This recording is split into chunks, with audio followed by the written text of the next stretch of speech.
يا جماعة مشان سجن صيدنايا أنا جيت أصور لكم ودورت، ضليت أدور على بين ما لقيت شيء مشابه. تفرجوا هاي، شايف هاي؟ تفرج هاي بنزلوها هسه بتصير رصيف كامل.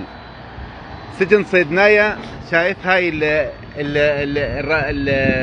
الراسورات تبعها والكهرباء، هاي بس تغطت هسه بتصير نفس الشيء. وسجن صيدنايا الباب تبعه أو الباب تبعه أنا حكالي واحد بيعرف هناك مثل هيك، تمام؟ مثل هاي هسه الآن نزلت بتصير طبقة واحدة ما عاد تبين إنه باب. تفرج، حبيت أعطيكم لمحة بسيطة، اللي بهم الأمر يوصل للشباب هالموضوع. تحياتي لكم والسلام. يعني أنا حاولت اللي بقدر أساعد فيه، تمام؟ تلاقي فيه رواسير مثل هيك، تمام؟ السلام.